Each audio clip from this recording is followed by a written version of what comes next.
É um privilégio para mim. É um privilégio para mim estar aqui hoje. Então, você me conhece daquela série famosa que está passando? Vai passar a 4ª temporada aí. Vamos assistir, galera, do cinema. Vai cair os royalties na minha conta. Cara, Deus é muito bom. Nossa, que doido ficar aqui em cima. Uns rostos que eu não consigo ver, mas tá ótimo. Ixi, já tá usando, menina. E aí a questão é o seguinte, vamos começar com uma frase, que sempre começa com uma frase impactante. Então a primeira frase para a gente resumir tudo aqui é o seguinte: você aí que está sentado no banco, você não vai encontrar o seu potencial máximo, maravilhoso, sozinho. Se você acha que de alguma forma você consegue resolver todos os problemas da sua vida e ganhar o dinheiro que precisa para resolver os problemas financeiros, ou ir lá e resolver os problemas da sua família e fazer tudo o que precisa para...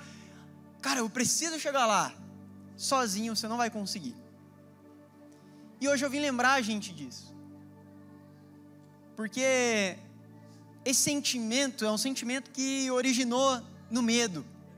Esse é o sentimento que originou lá naquela ânsia por se sentir independente dentro de uma liberdade extraordinária, onde eu posso fazer tudo que eu quero, tudo que eu sempre quis fazer. E aí, a pregação de hoje, a palavra de hoje, eu quis chamar ela de independência ou morte. Você está vendo ali. E você conhece essa frase, né? A gente tem aqui, acho que Dom Pedro, né? Se eu não me engano, é isso? Isso? Independência do Brasil, é isso?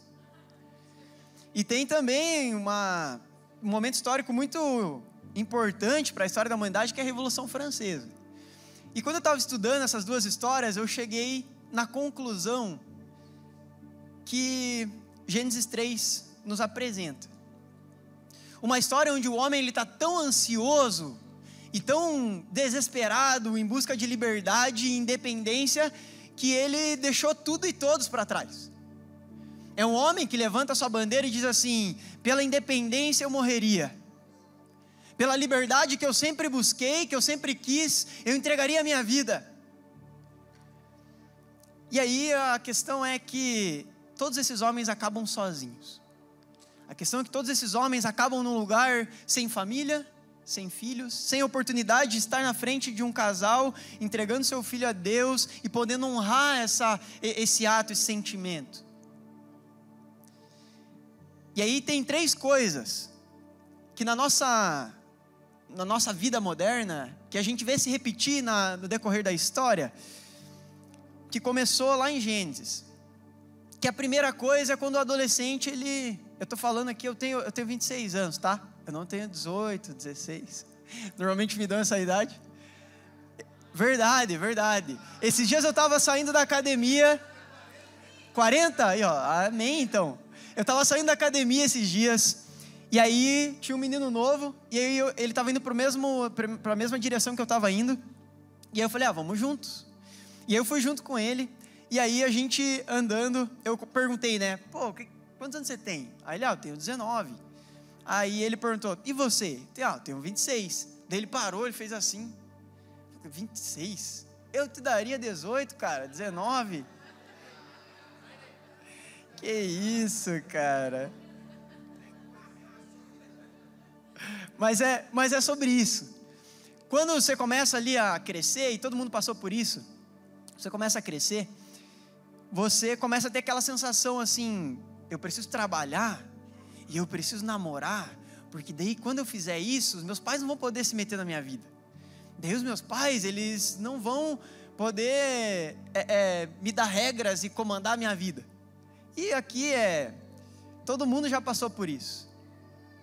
E aí você começa então a trabalhar, você começa a viver a sua vida, começa a conhecer a pessoa que você começa a gostar, e daí você começa a levar ela no cinema e pagar o cinema. Você fala, nossa, agora tá legal, né? Só que daí você descobre que você é imaturo e incapaz de manter alguma coisa por muito tempo. E aí você vê as coisas saindo pelos seus dedos. Porque cedo demais você buscou uma coisa que você não deveria buscar. que é uma busca incessante pela independência dos meus pais, uma busca incessante pela independência de todo mundo, e a gente se parece com essas pessoas que gritam independência ou morte, lá com 12, 15, 16 anos. E o segundo sentimento que a gente vê se repetir é um sentimento que daí você descobre que o namoro é só uma fase da sua vida, que daí você precisa ficar sério com essa pessoa, namorar sério e noivar e toda aquela coisa. Só que a responsabilidade também é um tipo de coisa que atrapalha a sua independência. É o tipo de coisa que não parece um caminho para a liberdade. Até as pessoas dão aqueles conselhos, né? Pô, você vai se amarrar, cara? O cara fala assim, eu vou casar. Daí o cara fala, você vai se amarrar? Porque as pessoas não têm consciência de que algumas coisas na vida geram liberdade, mas talvez não a liberdade que você esperava. E aí isso só revela um coração imaturo. Um coração daquele adolescente que queria fugir dos pais. E o terceiro sentimento é o sentimento da liberdade financeira, que é a máxima hoje em dia, né? Eu preciso trabalhar, eu preciso fazer o que tem que fazer, porque eu quero uma grande liberdade financeira para fazer o que eu quiser, na hora que eu quiser. E aí é esse tipo de pensamento que nos guia para longe, muitas vezes, do verdadeiro propósito que Deus tem para a nossa vida. Nos guia, às vezes, para um lugar de solidão. Nos guia, às vezes, para um lugar que você não valoriza mais aquele domingo sentado com a família. Você não valoriza mais aquele dia sentado com seus amigos. Você começa a valorizar o dinheiro acima de tudo e a sua grande busca por independência. E aí, são seres humanos que vivem a vida em buscando, lá no fundo, a ideação do futuro, que prepara para mim a independência e a liberdade que eu sempre sonhei. E eu e você, nós crescemos aprendendo a viver a vida na busca da nossa independência. Buscamos nossa liberdade todo o tempo, de tudo e de todos. E aí você vai lembrar de algumas historinhas aqui. A primeira delas, sabe aquele seu tio que dizia para você se divertir? Vai lá, se diverte, vai viver a sua vida, porque você é jovem, e aí você vai viver tudo que você quer viver, e aí você vai dar certo.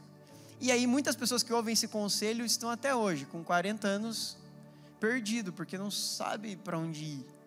Porque buscou tanto essa liberdade que hoje se encontra tão livre, que não tem mais ninguém do lado. E aí talvez a segunda historinha é aquela mãe, que enquanto você compartilhava um sentimento verdadeiro, um desejo genuíno por ter um casamento, por ter o sonho de ter um filho, ela diz para você, então, casamentos não dão certo. Casamentos dão errado no fim das contas. É dolorido. Existem muitos sacrifícios e tudo mais. E a terceira história que eu queria trazer aqui é aquele conselho, teu amigo da faculdade ou daquele colega de trabalho, que também olha para você e diz assim, cara, você vai ter filho, velho. Aí vai dar tudo errado, daí teu filho vai te prender, você não vai poder fazer as coisas. Sabe o que eu acho engraçado? Que eu com 26 anos, ouvindo isso, eu percebo que o resultado da vida que as pessoas têm é resultado do conselho que elas ouviram. Então, se esses conselhos fossem verdade, por que a gente tem um monte de problema com pessoas que têm filho cedo, ou o cara, sei lá, fica maluco porque trabalha igual um louco? Ué, se esses conselhos fossem tão poderosos, eles teriam resolvido algum problema, mas eles não resolvem. E a questão é que até as pessoas não sabem por que elas estão falando isso no fim das contas. Porque já faz muito tempo que elas estão ouvindo isso. Talvez você está aqui hoje, está falando assim, pô cara, é verdade, eu nem sei por que eu falo isso. O cara nem tem filho e fala, pode não ter. O cara nem é casado e fala, pode não casar, sabe? Mas talvez seja estranho você estar aí sentado nesse banco, olhar para um jovem aqui com 26 anos falando todas essas coisas. Mas sabe que essa é uma mensagem que ecoa pela história da humanidade, ela não é atual, ela não é agora, ela não está acontecendo agora, as pessoas não estão vivendo essa realidade agora. Isso está decorrendo na história da humanidade. E eu tenho certeza que todos vocês lembram dessas histórias que eu acabei de contar. Eu mesmo, desde cedo, ouvi isso. Esses tempos atrás, eu estava sentado na mesa do trabalho com algumas pessoas, e eu não sei você, mas se você tem o privilégio de estar perto desses casais, essas pessoas aqui da Igreja no Cinema, você vai ver a sua vida mudar, alguma coisa lá dentro mudar. E casamento pra gente, filho pra gente é uma coisa muito importante. E eu estava ali na mesa do trabalho, e eu estava falando disso aqui, do que eu acreditava, e aí um cara parou assim, olhou para mim e falou: quantos anos de casado você tem? E eu já vi no olho dele assim, que ele queria dar aquela assim, você não sabe nada e tal. Eu falei: cara, eu tenho 3 anos de casado. Quer dizer, a minha esposa sempre fala que não é, mas é que eu conto desde quando eu conheci ela, na verdade. Então, para mim já é 3 anos, entendeu? A gente tem 2 anos e meio de casado. E aí você está falando assim: não, você não sabe nada, né, cara? Mas eu tenho o privilégio de ter um pai e uma mãe que, se eu não me engano, tem 35 anos de casado. E eu não preciso, a fé é exatamente sobre isso. Você não precisa olhar para a sua própria experiência, para a sua própria vida e ter a certeza de que as coisas vão dar certo ou errado. Existem várias experiências ao seu redor, como a que a gente vai ler hoje, que pode te dar uma esperança e uma certeza de olhar para frente e dizer assim: eu não vou ouvir esses conselhos, eu vou acreditar, eu vou confiar de novo. E essa frase, ela ecoa pela história, não na história do Brasil ou na história da França, mas na história do homem, na nossa história, desde o início da humanidade. E para eu explicar para vocês um pouquinho de onde que surgiu essa frase e esses sentimentos no coração de todo mundo, a gente precisa ir lá para Gênesis 1. Então, Gênesis 3, 1. Então, essa é uma história que você conhece, está em filme, está em livro, está em todo lugar. E é a história de Adão e Eva, né? Então, começando lá, no versículo 1. Ora, a serpente era a mais astuta de todos os animais selvagens que o Senhor Deus tinha feito. E ela perguntou à mulher: foi isso mesmo que Deus disse? Não comam de nenhum fruto da árvore do jardim? Respondeu a mulher à serpente: podemos comer do fruto das árvores do jardim. Mas Deus disse: não comam do fruto da árvore que está no meio do jardim, nem toquem nele, do contrário, vocês morrerão. Disse a serpente à mulher: certamente não morrerão. Deus sabe que no dia em que dele comerem, seus olhos se abrirão e vocês serão como Deus, conhecedores do bem e do mal. Quando a mulher viu que a árvore parecia agradável ao paladar, era atraente aos olhos e além disso desejável para dela se obter discernimento, tomou do seu fruto, comeu e deu ao seu marido, que também comeu. Os olhos dos dois se abriram e perceberam que estavam nus. Então, juntaram folhas de figueira para cobrir-se. Mas o Senhor Deus chamou o homem perguntando: onde está você? E ele respondeu: ouvi os teus passos no jardim e fiquei com medo, porque estava nu. Por isso me escondi. E Deus perguntou: quem lhe disse que você estava nu? Você comeu do fruto da árvore da qual eu te proibi comer? Disse o homem: essa é a parte mais importante dessa história. Foi a mulher que você me deste como companheira, que comeu do fruto e também me deu. O Senhor Deus perguntou então à mulher: que foi que você fez? Respondeu a mulher: foi a serpente que me enganou e eu comi. Essa história é talvez uma das histórias mais populares que a gente ouve por aí. E essa história revela um sentimento de traição, um sentimento de dor. Quando você confia no seu Deus, que Ele te deu um presente, e esse presente te machuca.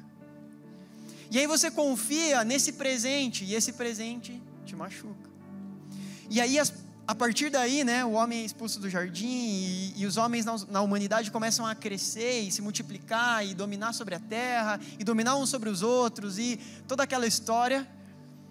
E você vê esse sentimento de medo e insegurança gerando um novo sentimento no coração de cada um deles, que talvez é um sentimento que você conhece, que é: a gente não pode se abrir para ninguém. Hoje a gente não pode falar nada para ninguém. Hoje os nossos sonhos têm que ficar escondidos no nosso próprio coração. Ou talvez aquele sentimento de, não, eu não vou confiar no meu pai, eu não vou confiar na minha mãe, eles quebraram a minha confiança. E aí isso gera dentro de você um sentimento de, cara, eu não posso depender de ninguém, eu vou construir a minha própria vida e vou viver uma vida extraordinária, porque além de tudo, acima de tudo, eu posso. Isso gera no homem a revolta por depender de alguém. Assim começa uma jornada em busca de sua própria independência.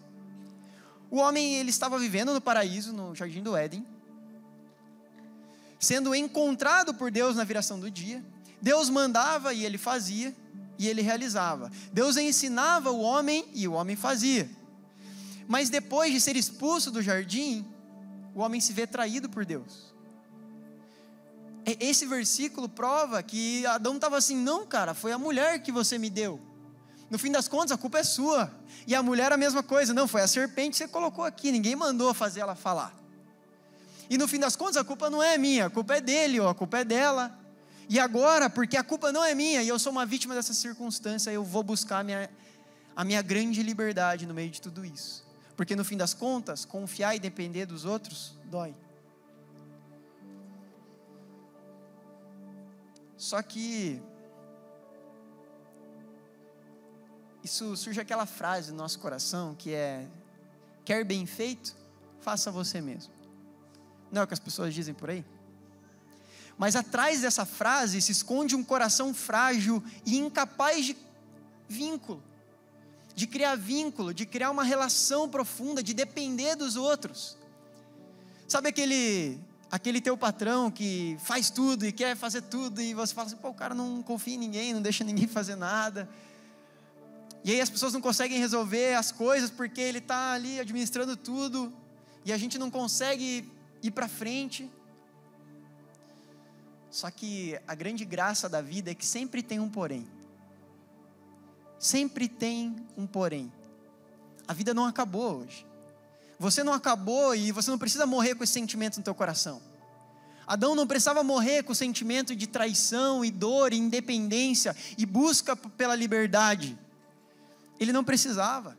Existe um porém, e o porém de Deus era o início de uma nova vida com Ele, e não uma ferramenta para alcançar o seu sonho de independência. O porém de Deus foi a promessa da sua vinda em Cristo Jesus. Promessa essa que se cumpre em Deus, se fazendo carne e nascendo de uma mulher, Deus se esvaziando da sua própria forma e tomando a forma de servo para viver entre os homens. Marcos 3,14 diz que Jesus escolheu 12 homens, qualificando-os como apóstolos, para que vivessem com Ele. Eu quero chamar atenção para essa frase. Jesus chamou homens totalmente diferentes um dos outros. Se você está assistindo The Chosen, você viu lá que tinha um cobrador de impostos, que cobrava os impostos dos judeus, ele também era judeu, e ele era um tipo de traição para os judeus, porque ele estava cobrando o próprio povo a partir de Roma. Você vê também do outro lado um zelote, que era um cara que queria guardar a lei, só que eles acreditavam que era pela guerra que eles iam conseguir a liberdade. E você vê Deus reunindo essa galera toda. E esse versículo de Marcos, ele salta aos meus olhos, porque ele diz que Jesus separa esses homens para estar com Ele. E fica óbvio que o povo de Israel, que buscava Deus, fica óbvio que depois de 4.000 anos de história, o Deus de toda a eternidade, o Salvador, nos daria a independência que nós sempre desejamos. Se você não sabe, enquanto a história estava dando tudo errado, e os homens estavam buscando o governo e a independência, Deus separa um homem chamado Abraão e diz: através de você, eu farei uma grande nação, e vocês serão meus e eu serei seu. Eu sou o seu libertador, eu sou o seu Deus. Então esse povo, durante quase 4.000 anos, foi vivendo a sua vida com a certeza de que esse Salvador virá. Ele virá e Ele descerá do céu e Ele resolverá os meus problemas e me livrará das pessoas que têm me oprimido. Só que diante desse Cristo que desce e chama homens totalmente diferentes, que eu nunca engoliria, homens que o meu orgulho não deixa abraçar, homens que o meu orgulho não deixa abrir o meu coração e a minha casa para eles, esse Jesus faz exatamente isso. Esse Jesus chama esses homens para estarem perto dele. Chamam esses homens para estarem perto um dos outros. E aquele sentimento de medo por depender e confiar das pessoas é exatamente o que Jesus vem trazer para eles. Aquele medo de confiar que vai dar certo é exatamente o que Jesus vem entregar para eles. E hoje é o que Jesus vem trazer para você. Eu sei que na história da nossa vida existem muitas histórias como essa de Gênesis 3. Porque houve na minha história. Em que você confia não só no seu Deus, que é capaz de fazer as coisas que você espera que Ele faça, mas que você confia que as pessoas na sua volta não vão falhar e errar com você. E nós construímos uma religião como a dos judeus. E nada contra os judeus aqui. Mas nós criamos uma religião como a dos judeus, que eu sempre espero pelo meu Salvador. Se você não sabe, uma curiosidade sobre os judeus é que eles não acreditavam que você poderia se tornar um judeu. Você tinha que nascer, tinha que ter uma raiz genealógica, você tinha que ser descendente. Não era assim, esse evangelismo que vocês conhecem, que a gente vai para as ruas ou a gente prega dentro de um cinema, ele surgiu com a vinda de Cristo. Até porque a primeira coisa que eles faziam era, as pessoas doentes vão para a zona vermelha, os gentios não podem ouvir a mensagem. E Jesus faz exatamente ao contrário. Jesus vai para as zonas vermelhas e começa a curar e pregar os leprosos e doentes e enfermos. Jesus toca numa mulher com fluxo de sangue e a cura. Jesus abraça um leproso quando ninguém abraça. E aí, para um Deus que eu estava esperando resolver os meus problemas e no fim das contas me fazer exclusivo, Ele tira de mim a exclusividade e entrega a exclusividade para nós. Um Pedro que acreditava que Jesus veio para os judeus, que acreditava que o seu Senhor estava ali para fazê-los maior do que o Roma. Jesus chama um romano e coloca na frente dele e fala assim: ame o seu inimigo. E aí em Filipenses 2:1, a gente vê o início da nova aliança. Se por estarmos em Cristo, nós temos alguma motivação, alguma exortação de amor, alguma comunhão no Espírito, alguma profunda afeição e compaixão, completem a minha alegria, tendo o mesmo modo de pensar, o mesmo amor, um só Espírito e uma só atitude. Nada façam por ambição egoísta ou por vaidade, mas humildemente considerem os outros superiores a si mesmo. Cada um cuide não somente dos seus interesses, mas também do interesse dos outros. Seja a atitude de vocês a mesma de Cristo Jesus, que embora sendo Deus, não considerou que o ser igual a Deus era algo que devia se alegrar, mas esvaziou-se a si mesmo, vindo a ser servo, tornando-se semelhante aos homens. E agora o pilar da nova aliança se tornou a comunhão, e não mais a individualidade de um Deus que separa um povo para si, mas agora a união e a comunhão de podermos ver um no outro o próprio Deus.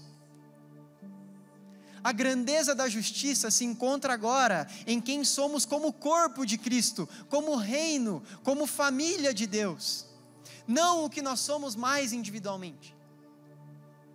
E hoje eu quero chamar a nossa atenção, não só para você que foi ferido e não consegue mais confiar, e não consegue mais ver comunhão e unidade nas pessoas, mas para nós como membros do corpo de Cristo, como igreja, para nos desvincularmos desse sentimento de exclusividade que tanto nos afeta, esse sentimento de exclusividade onde esse Deus é meu e não seu, esse Deus resolve o meu problema e não o seu problema, porque é exatamente isso, é para isso que nós estamos aqui. Colossenses 1:27 diz que Cristo em vocês é a esperança da glória. Cristo não em você, Cristo não em você, Cristo em vocês. Jesus diz que quando vocês amarem uns aos outros, então eles saberão que vocês são filhos de Deus. No reino, a individualidade é transformada em humildade. A independência dá lugar à submissão agora. porque agora eu não vivo mais a minha vida, mas é Cristo que vive em mim. Então, se você encontrou essa mensagem de amor, de Cristo vivendo a sua própria vida, onde você já não aguenta mais os fardos da sua vida, mas Ele vem e troca de vida com você e te dá o fardo dele que é leve e suave, e você encontrou essa vida, é essa vida que você tem que compartilhar uns com os outros, porque é sobre isso, e a verdade hoje que eu quero levantar para você é que nós somos a igreja de Deus. Você individualmente não é exclusivo, porque quando Deus olha do céu, Ele vê um corpo amado, justo, salvo, santo, saudável. Por isso que também é o contrário, se você está doente, machucado, é impossível que eu, como corpo de Cristo, não te ajude, não te abrace, porque do mesmo jeito que você não é exclusivo sozinho, você é exclusivo comigo. Jesus não veio para criar uma nova religião, onde essa religião eram aqueles que Deus amava, ou que faziam tudo aquilo que Deus esperava que seja feito, mas Ele veio para formar aquilo que a gente não esperava que Ele faria, formar uma família onde aquele que eu odeio está sentado na mesma mesa que eu, uma família que diz que o orgulho e o rancor é aquilo que deve ser tirado de dentro do meu coração. Por isso que hoje, o meu apelo aqui, é que eu falo por mim, que eu me entregue a Deus e diga: Deus, ainda há orgulho no meu coração, Deus, ainda eu me sinto exclusivo, e faço essa mensagem exclusiva para mim mesmo, ainda acho que a minha independência vai ser feita pelos meus braços, onde eu vou encontrar uma liberdade que eu não posso produzir. João 15:3 diz: vocês já estão limpos pela palavra que lhes tenho dado, permaneçam em mim e eu permanecerei em vocês. Nenhum ramo pode dar fruto por si mesmo, se não permanecer na videira. Vocês também não podem dar fruto se não permanecerem em mim.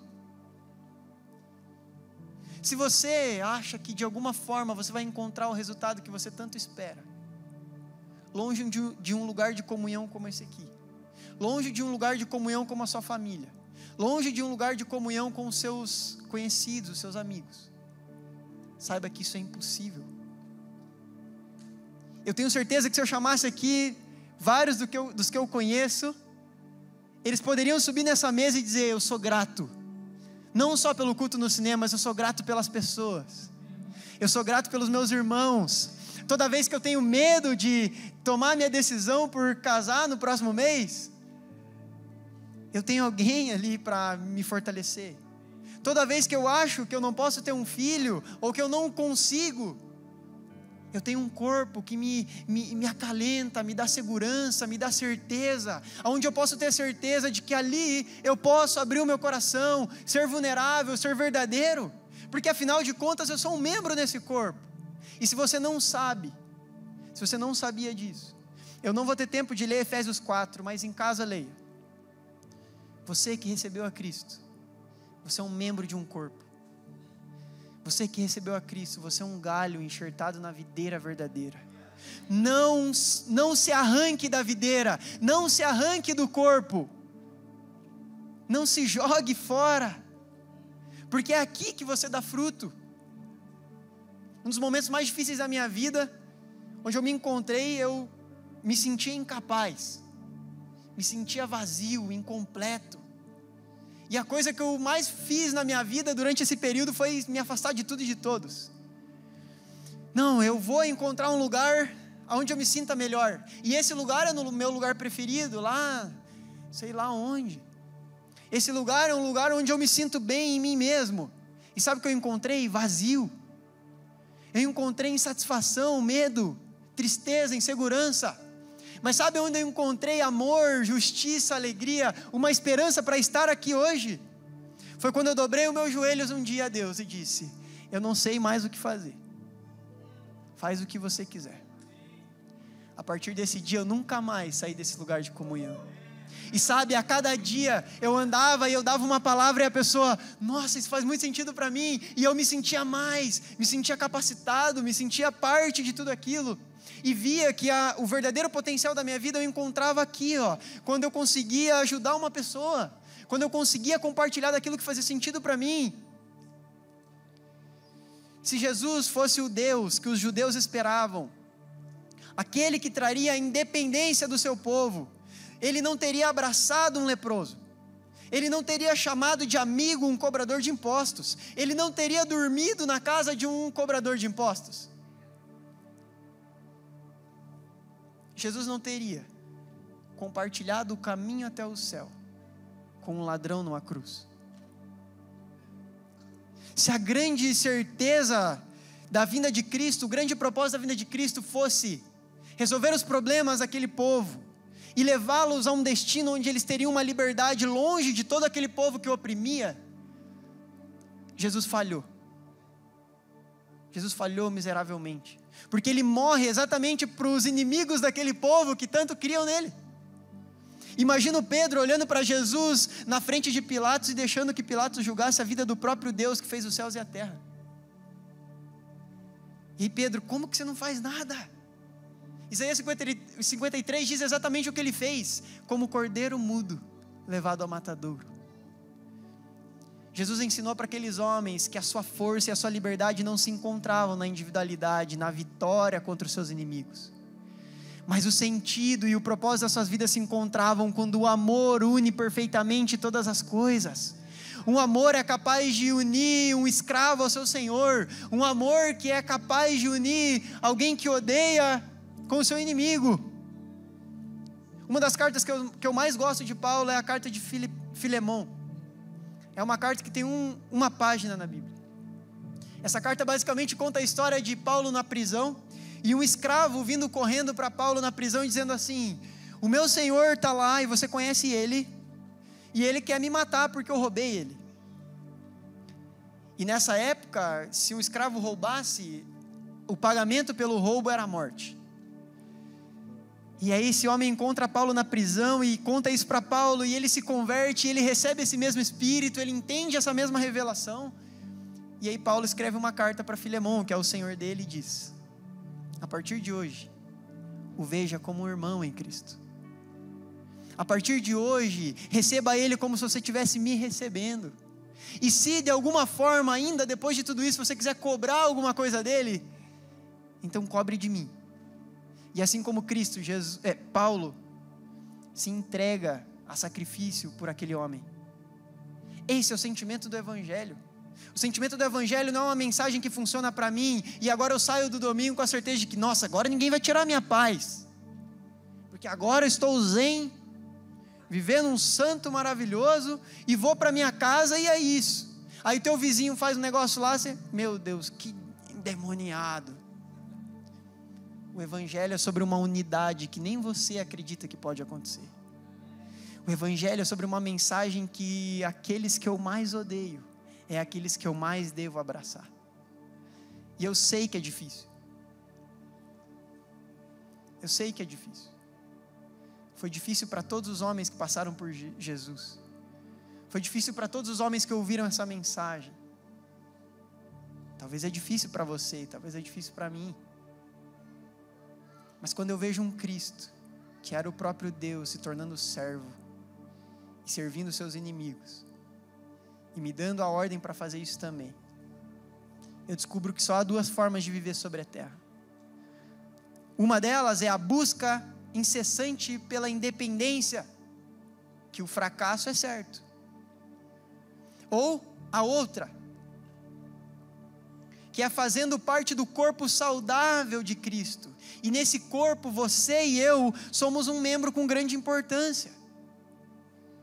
Se hoje você não se sente importante, se hoje você se sente incapaz de perdoar e de servir, é aqui que você tem que estar. Porque é aqui que você descobre o verdadeiro potencial que você tem. Não é lá no coaching, não é lá sendo o melhor funcionário, é na comunhão uns com os outros, que você descobre o maior potencial, porque existem homens que são maravilhosos, como coaching de 1 milhão de pessoas, mas são incapazes de perdoar o próprio amigo que é do lado, são incapazes de perdoar a própria mãe, a própria mulher, Que verdade é essa que funciona para os outros e não para mim? E isso é um apelo que eu faço a nós, porque já sabemos que somos santos, amados, redimidos de Deus. Então, se somos santos, que mantemos a nossa unidade. E para você que ainda não recebeu Jesus, que não recebeu Cristo,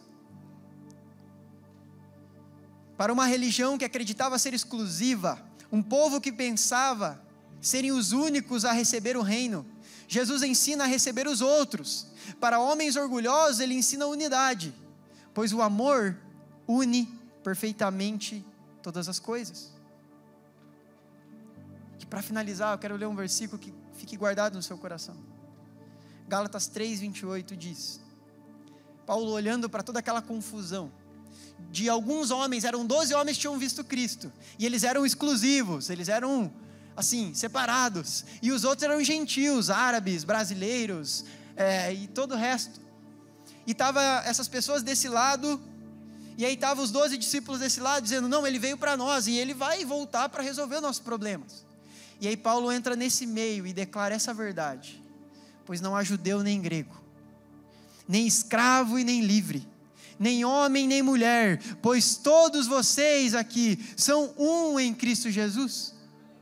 Cristo não veio criar uma religião para mim, que me torna exclusivo, mas Ele veio trazer um reino, uma família, um corpo, uma igreja, onde eu e você somos parte de tudo isso, onde eu não consigo me sentir exclusivo longe de você. E se hoje essa é a tua realidade, deixa Jesus tratar o seu orgulho, deixa Jesus tratar o seu coração, deixa Jesus ir lá dentro, lá onde você não consegue perdoar, aquela pessoa que você não consegue perdoar, e deixa que Ele fique entre você e essa pessoa, deixa que Ele fique entre você e aquilo que você não concorda, deixa que Jesus una perfeitamente todas as coisas, porque a verdade é que Jesus declara, as suas orações não serão ouvidas, e os seus sacrifícios não serão recebidos, se há um só irmão seu longe, separado, se você está longe de alguém. Por isso hoje é um apelo a voltar à verdade de Jesus, a verdade do Evangelho, que nos faz olhar para o outro agora como parte da minha própria vida, e não mais como alguém que eu não concordo, alguém que não me importo. Isso é uma coisa que toca o meu coração, eu espero que isso seja algo que toque o seu coração. Por isso agora, se você sente ainda que você acredita nessa cultura, que você ainda tem esse desejo de viver independentemente de tudo e de todos, feche seu coração, põe a mão no seu peito e ore comigo essa verdade. Pai, eu entendo que o Senhor nos chamou para uma nova vida, e nessa nova vida nós fomos redimidos, Pai, e nós não somos mais os mesmos, tudo se fez novo, Jesus. Por isso, Pai, não há mais, Pai, judeu nem grego, não há mais inimigo para nós, não há mais aquele que me ofende, não há mais orgulho dentro de mim. Pai, eu oro para que o Senhor traga uma consciência de unidade no nosso coração e no nosso corpo, para que a gente compreenda a verdadeira mensagem do Evangelho, a boa nova, que não me torna exclusivo, separado de todas essas pessoas, mas que me faz unido a elas a partir de Jesus. Por isso, Pai, eu oro por mim e pelos meus irmãos aqui nessa noite. Eu declaro, Pai, o orgulho sendo quebrado, eu declaro o coração de pedra se tornando em carne, eu declaro eles recebendo essa boa nova. Eu declaro o Senhor batizando os nossos olhos, os nossos pensamentos, para ver e encontrar nos outros aquilo que o Senhor vê, aquilo que o Senhor encontra, Jesus. Pai, nos ensina e nos usa, para que a gente possa viver essa vida que tanto te agrada, uma vida de unidade, uma vida de amor, uma vida em família. Amém, amém. Eu espero que você pegue essa mensagem, essa semente, e que ela cresça e dê frutos no seu coração. Amém? Obrigado.